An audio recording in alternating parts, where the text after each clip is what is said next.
Oke, jadi sekarang kita masuk ke rumusan Lagrange ya. Jadi kita jauh-jauh dari udah hampir setengah semester lebih itu bicara tentang grup gitu ya. Jadi grup dan karakteristik geometri yang terkait dengannya gitu ya.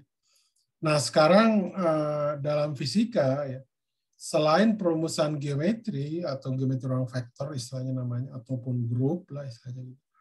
Itu tentunya juga adalah basic ya. Basic untuk kita mempelajari fisika yang bisa dikatakan lebih dalam gitu kajiannya. Seperti mekanika Newton juga bisa kita bahas dari sisi grup gitu ya. Apalagi relativitas gitu ya. Nah, jadi dalam perumusan dinamika itu biasanya kita memperkenalkan yang disebut namanya rumusan Lagrange gitu ya. Rumusan Lagrange. Nah, jadi biasanya rumusan Lagrange ini dia biasanya adalah gambaran yang umum lah ya gitu. Di situ bisa kita lihat bagaimana simetri ruang waktunya dan simetri dari teorinya gitu.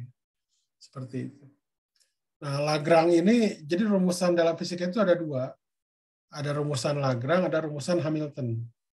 Itu dua hal yang berbeda.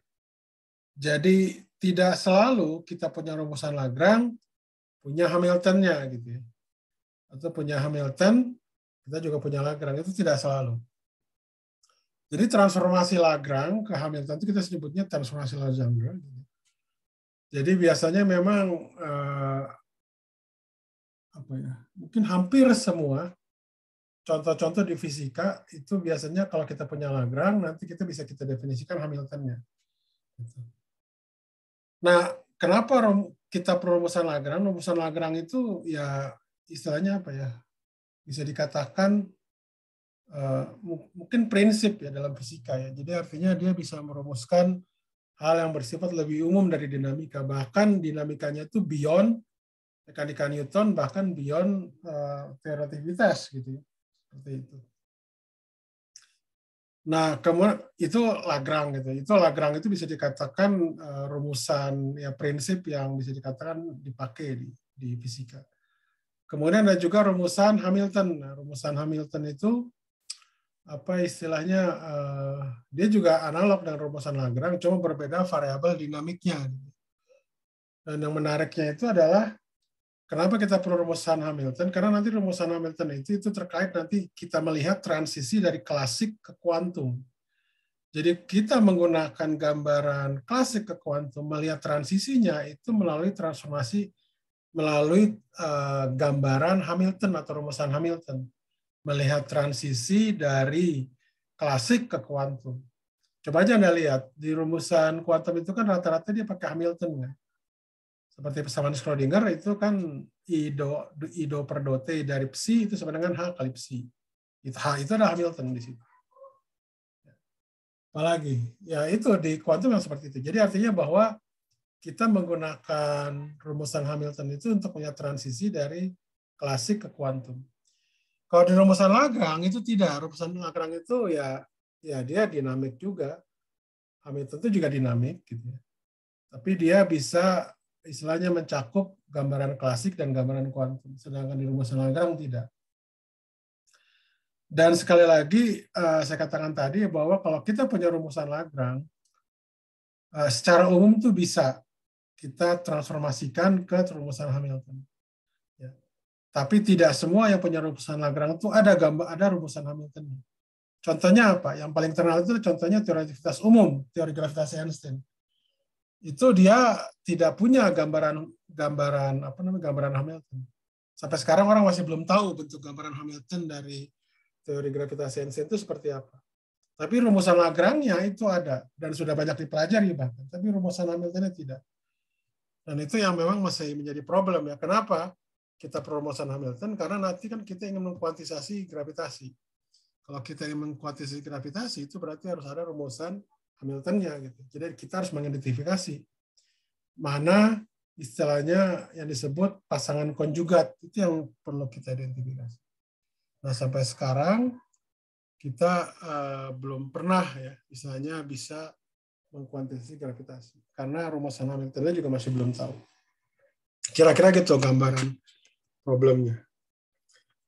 Oke, jadi kita pertama kali tentang rumusan Lagrange ya.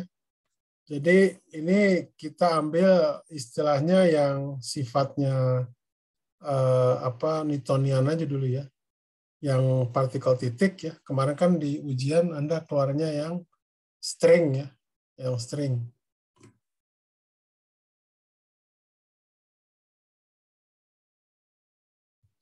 Nah, jadi sebenarnya ini kita ambil dulu yang sederhana yang yang partikel titik lah. Jadi kalau misalkan itu partikel titik, kita punya posisi yang kita sebut R, kemudian V gitu ya. Itu adalah kecepatan, ya definisinya adalah dr per dt. Kemudian ada percepatan, ya, itu dv per dt ya sama dengan d kuadrat r per dt kuadrat. Jadi sampai sini itu kita nyebutnya rumusan orde 1 ya, karena ini apa istilahnya ya turunan orde 1, ini turunan ke 0 sebenarnya. Sedangkan yang sebelah kanan ini adalah orde kedua.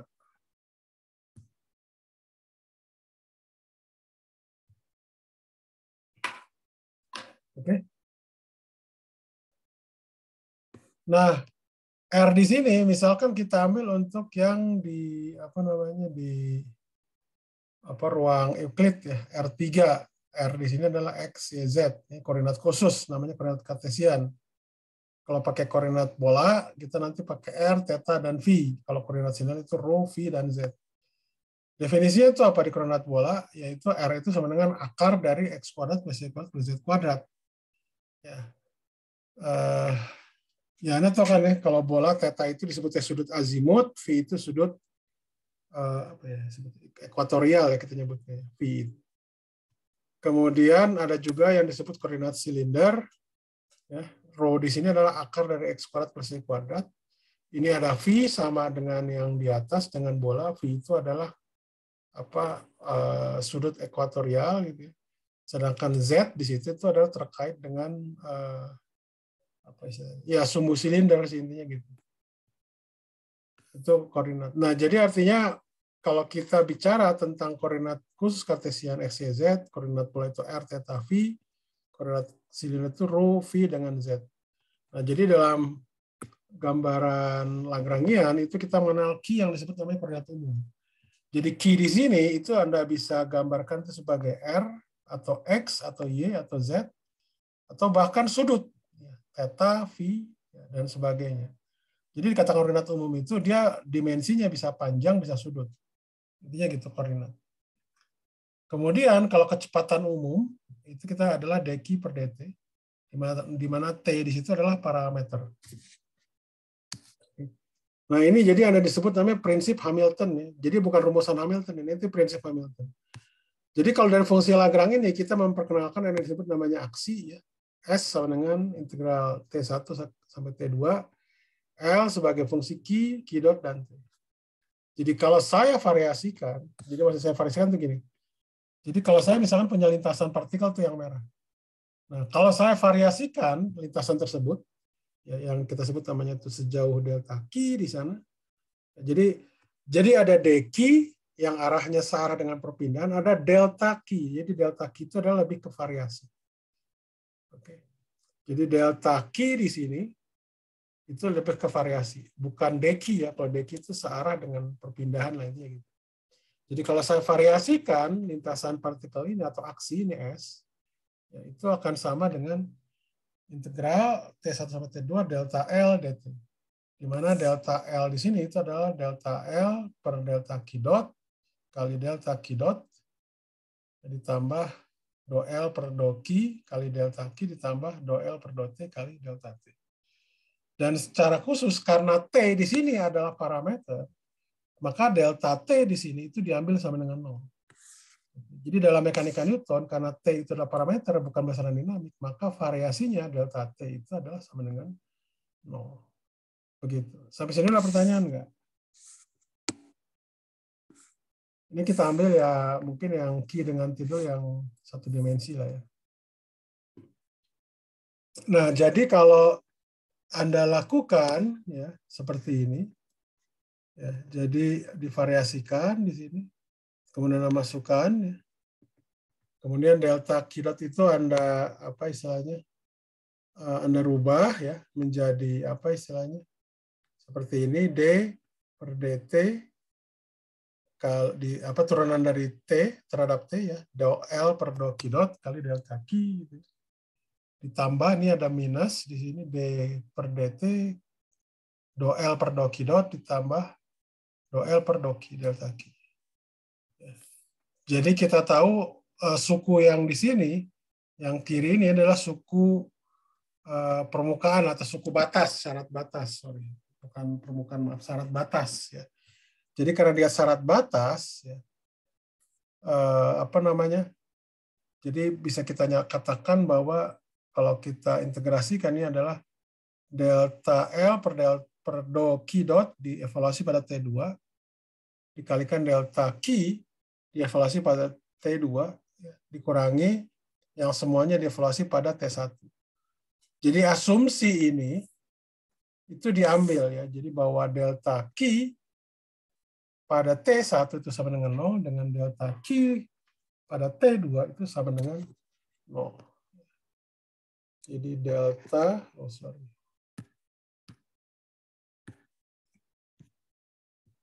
Jadi delta Q pada T1 itu sama dengan 0.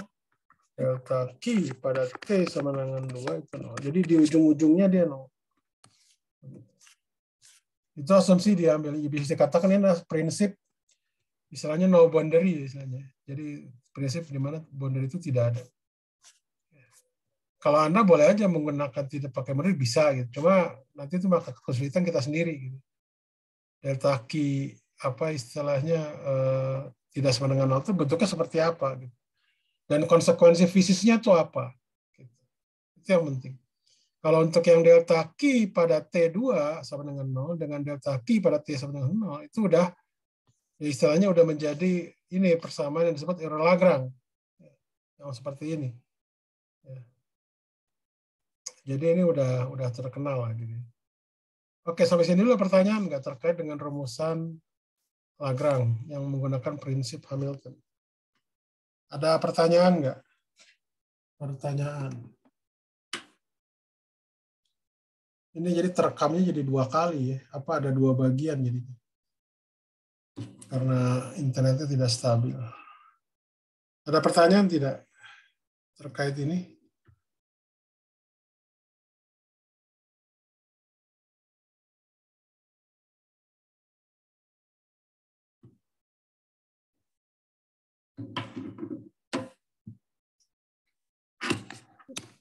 Permisi, Pak. Ya. Tadi kenapa di DQT1 dan DQT2 itu sama dengan 0 ya, Pak? Karena variasinya sangat ya. kecil ya. Ini bukan, jadi gini, harus dibedakan ada D, ada delta. Oke. Delta, nah, sorry, Pak. Delta Q T1 dengan delta Q T2. Itu ya diambil aja, itu apa ya, asumsi ya udah prinsip lah seperti itu. Jadi di ujung-ujungnya itu variasinya itu tidak ada. Artinya bisa dikatakan apa? Ya tidak ada batas ya. Jadi batas itu tidak ada dalam hal ini. Jadi delta Q dengan delta Q itu di ujung-ujungnya itu 0 ya. Jadi tidak ada variasi di ujung-ujung. Begitu. Tapi masalahnya bukan kita ngelihat ininya ya, tapi implikasinya gitu ya. Implikasinya itu adalah persamaan error Lagrange seperti ini. Dan dia bisa dikatakan sudah menghasilkan ya uji coba beberapa kali ya. Jadi ini salah satunya kan dia menghasilkan mekanika Newton ketika kita pilih L-nya tertentu lah. Kira-kira seperti itu. Dan ini kita nyebutnya istilahnya no boundary proposal ini apa istilahnya? Juga berlaku untuk hal yang sifatnya lebih umum ya. Kalau nanti kita aplikasikan ke field theory itu bahkan dia bukan hanya ini, bukan hanya apa istilahnya, kebetulan kan dimensinya itu parameternya 1 ya. Kalau yang untuk field theory kan dia pakai space time. Jadi variasi field di space time itu sama dengan 0 gitu. Atau memang kalau di sana itu nanti ini terkait dengan yang disebut namanya Noether theorem nanti. Dia terkait dengan charge. Oke, jadi ini yang satu dimensi. Kalau dia itu ada n besar buah partikel, ya, gitu. Jadi Anda tinggal kasih indeks I saja di sana.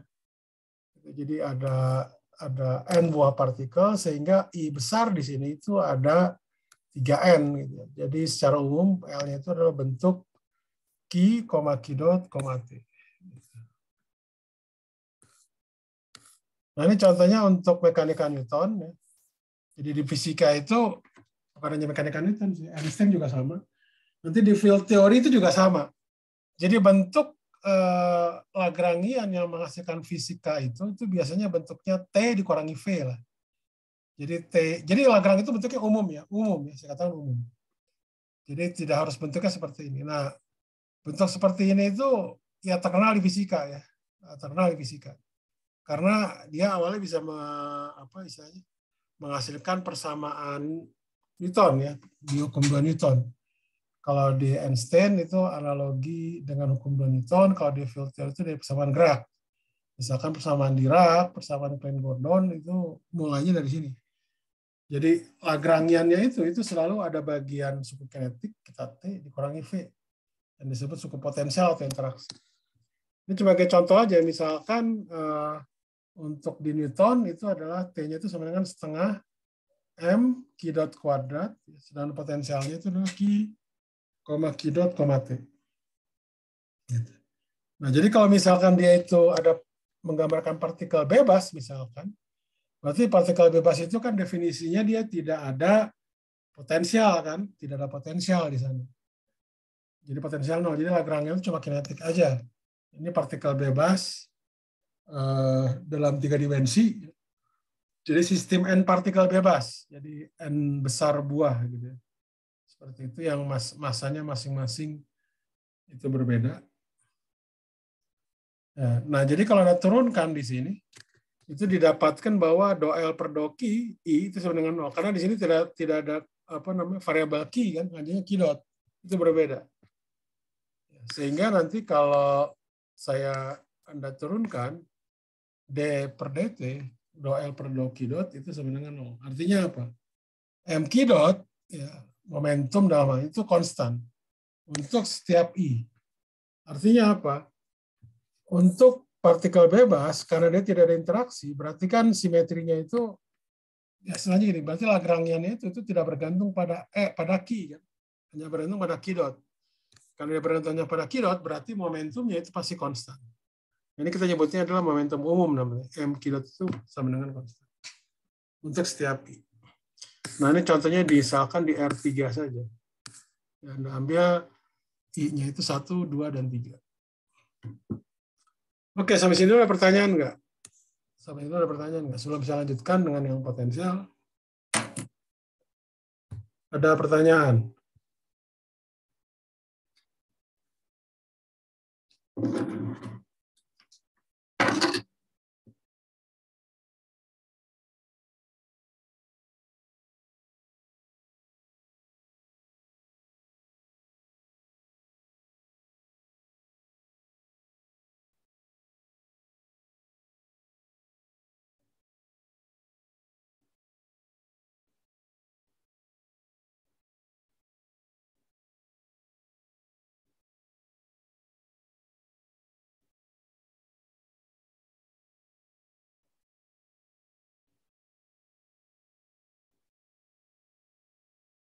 Ada pertanyaan? Tidak ada. Oke. Sekarang kita lanjutkan ke kalau dia itu ada potensial gimana? Nah, kalau ada potensial itu ya Anda tinggal ini aja. Dapatkan seperti ini. Ya. Jadi V-nya itu adalah fungsi Q dot, dan T. Ya. Ya, nanti didapatkan hukum kedua Newtonnya itu jadi seperti ini. Jadi ada turunan terhadap T dari potensial dikurangi dengan do V per do QI. Gitu. Contoh misalkan ya, ini untuk gerak pegas saja, untuk satu dimensi. Jadi V-nya itu kebetulan hanya fungsi dari X saja, tidak fungsi dari X dot. Ya, jadi ini adalah setengah mx dot kuadrat dikurangi setengah kx kuadrat.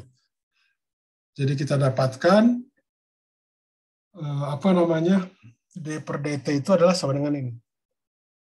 Mx double dot sama dengan min kx. Ya. Kemudian ada lagi untuk yang gravitasi gitu ya. Apa namanya, bentuknya seperti ini. Jadi potensial itu di sini minus ya. Tanda minus di sini untuk gravitasi itu artinya itu atraktif ya. Jadi apa namanya, tanda minus di sini itu artinya atraktif. Jadi interaksinya itu tarik menarik, gravitasi kan. Gravitasi. Jadi kalau dari sini tuh Anda dapatkan seperti ini Lagrangiannya. Ini untuk misalkan di apa namanya, partikel bebas ya, suku kinetiknya di apa namanya, koordinat kartesian, kemudian silinder, kemudian bola gitu. Jadi kalau misalkan bola di sini untuk di 3 dimensi itu misalkan ada potensialnya yang sama dengan fungsi R minus G M besar kali M kecil per R ya. Ini dikatakan potensial sentral ya. Potensial sentral karena dia tidak bergantung pada theta dan phi gitu ya. Seperti itu. Ada pertanyaan nggak? Ini rasanya juga udah ada di mekanika ya. Nah ini jadi contohnya misalkan untuk yang apa namanya, gerak terhadap gaya sentral gitu ya. Ini Lagrangian seperti ini. Nah ini jadi ada lihat di sini apa namanya, sebentar.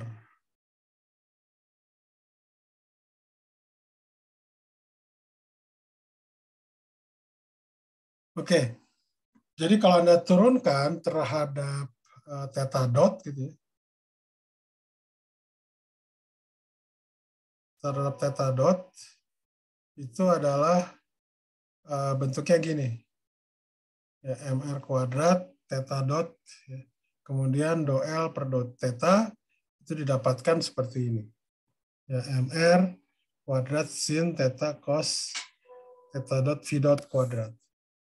Kemudian kalau pada v-nya ya, ini pada v-nya, jadi pada theta ini pada v-nya itu do L per do v dot itu adalah mr kuadrat sin kuadrat theta v dot. Sedangkan kalau kita turunkan do L per do v, L terhadap v, itu adalah di sini, ini kan hanya bergantung pada v dot dan tidak bergantung pada v kan ya gitu ya. Artinya ini 0. Artinya ini apa? Bahwa apa namanya?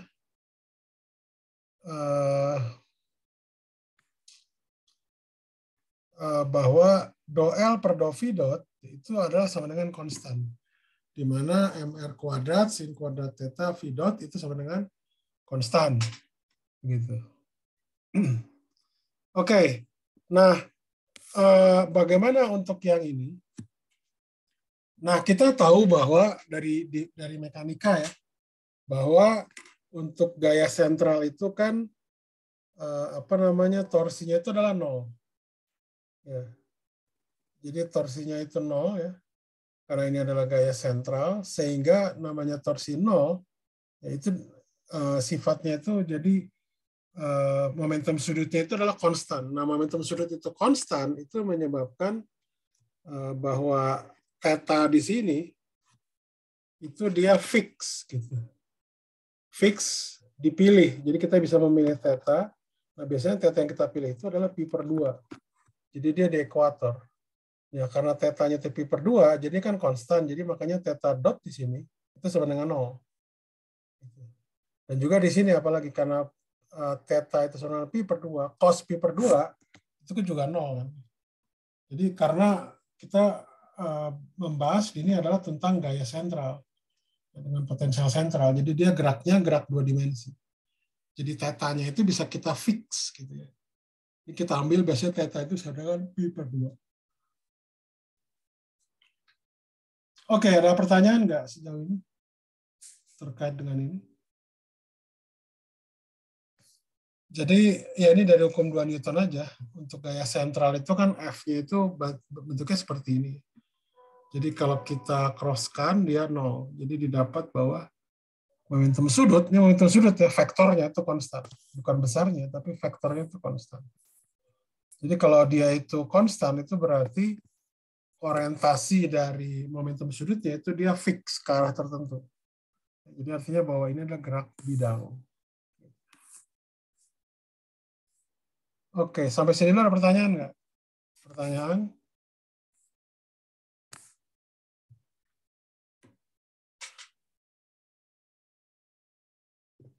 Pertanyaan. Sebentar ya, saya ini dulu, saya lihat lagi.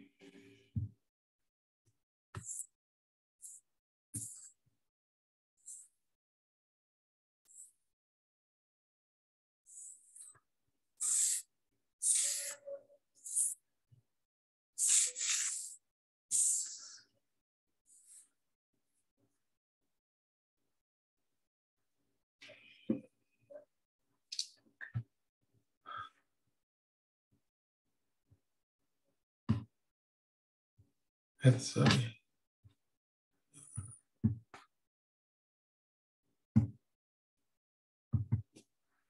Oke, selanjutnya kita, kalau tidak ada pertanyaan, kita lanjutkan. Nah, selanjutnya ini adalah kita menghitung istilahnya gerak partikel bermuatan dalam medan EM. Jadi di mana V-nya itu dia fungsi dari Q, Q dot, dan bahkan juga T ya, secara umum. Nah, gerak partikel bermuatan dalam medan EM ya, itu adalah bentuk Lagrangiannya seperti ini. Ya, ini untuk satu partikel saja ya, untuk satu partikel.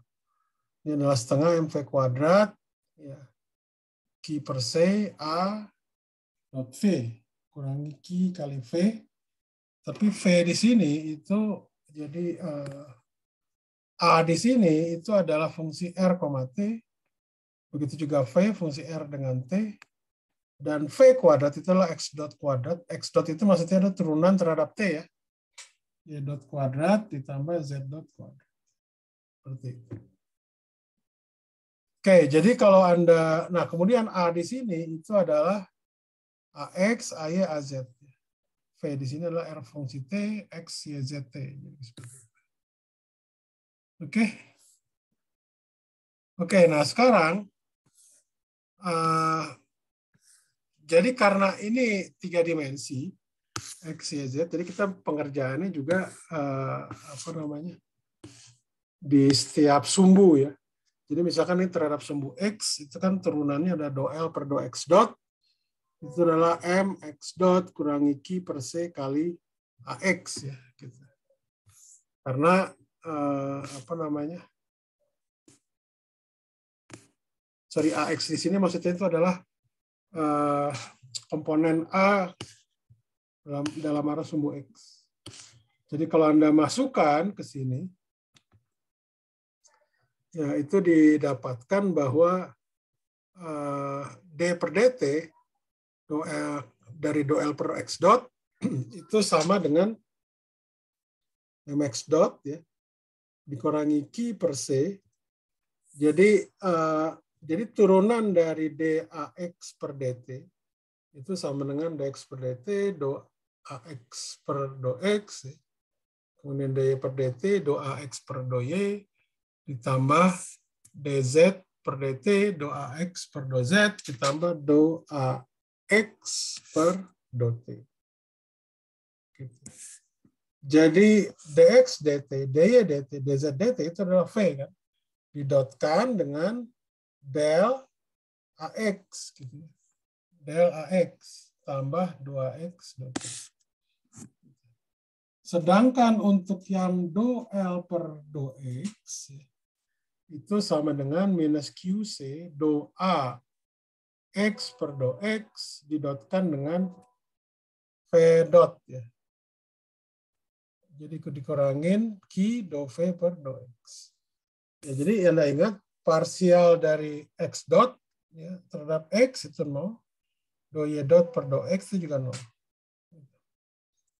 Nah, jadi nanti dengan beberapa apa namanya manipulasi ya. Jadi V dot AX dikurangi do AX V dot itu tidak lain ini adalah, jadi ini kalau Anda uraikan itu tidak lain adalah V cross B dalam komponen dari X-nya.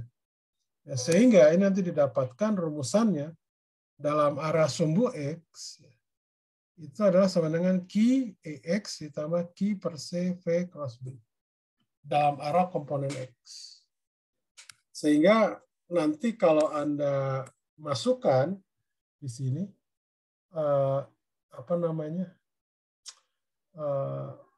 MR dot itu adalah QE ditambah Q per C kali V cross B. Ini adalah persamaan Newton untuk partikel yang bergerak dalam medan elektromagnetik. Jadi elektromagnetik itu ada komponen medan listriknya dan komponen medan magnetiknya. Oke, sampai sini dulu ada pertanyaan nggak? Pertanyaan. Di mana E di sini itu adalah minus del V kurangi 1 per C do A per do T dengan B-nya itu adalah del cross A. Oke. Sampai sini dulu ada pertanyaan nggak? Nah, ini Anda coba ya. Dalam arah, ini kan kita nyobanya dalam arah sumbu X. Karena coba dalam arah sumbu Y ya. Sumbu Y dan sumbu Z. Anda coba sendiri.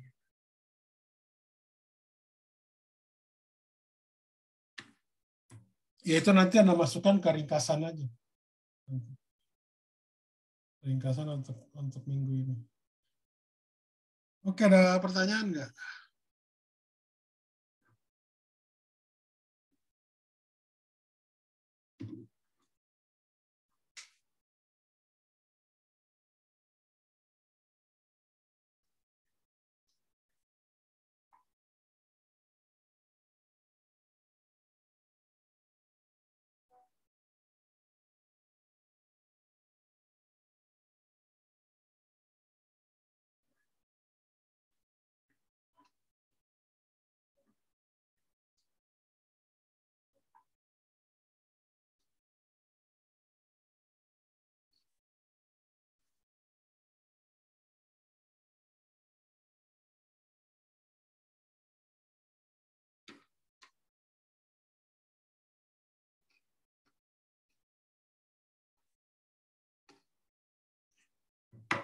Oke, ada pertanyaan nggak? Ini Anda coba ya ke sumbu Y-nya bagaimana, sumbu Z-nya bagaimana. Nanti akan Anda dapat kesimpulan seperti ini. Jadi ini ada tidak lain gambaran mekanika Newton untuk partikel yang bermuatan listrik ya dalam medan elektromagnetik. Jadi ada komponen medan E-nya dan medan B-nya.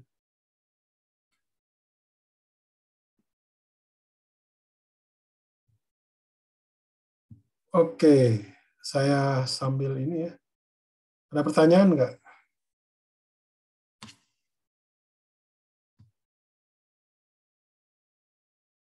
Sebentar. Ini saya stop share dulu deh. Mengganggu. Sebentar ya.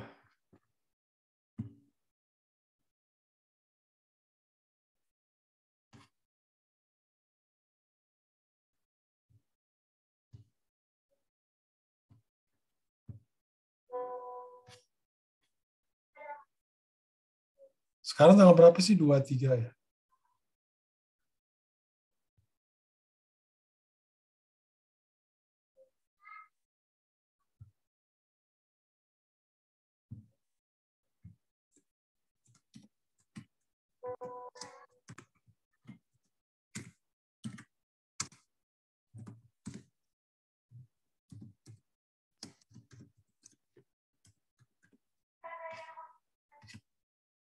Ada pertanyaan nggak?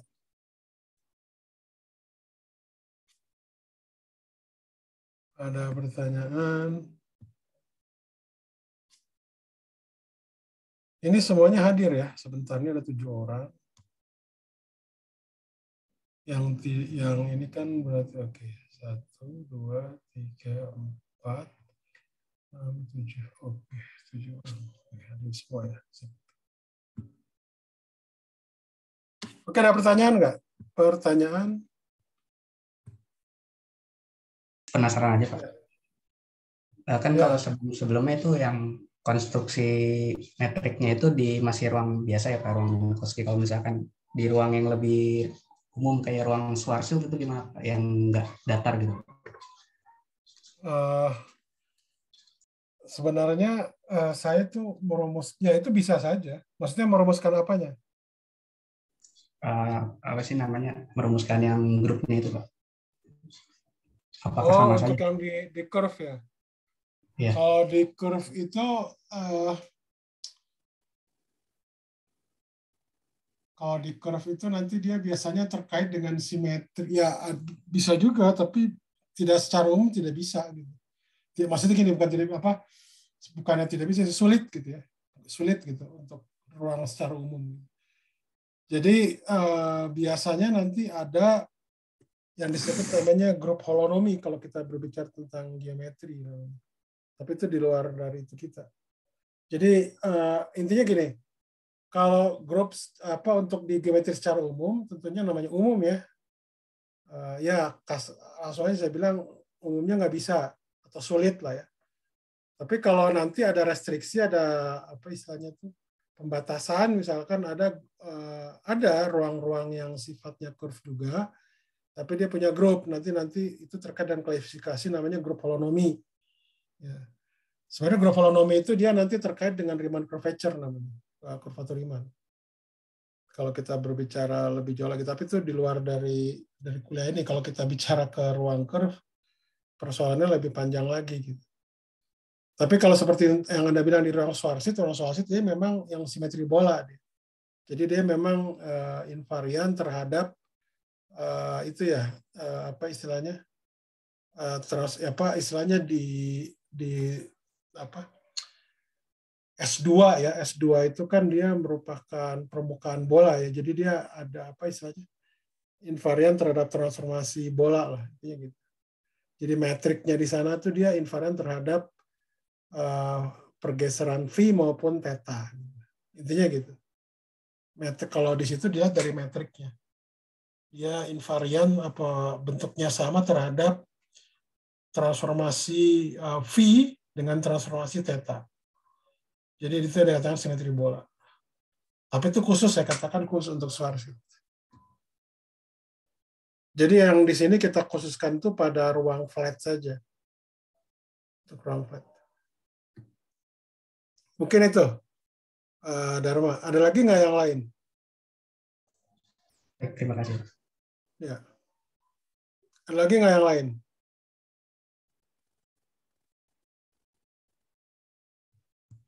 Kalau tidak ada, saya akhiri ya. Terima kasih semuanya. Selamat sore. Terima kasih Pak. Selamat sore.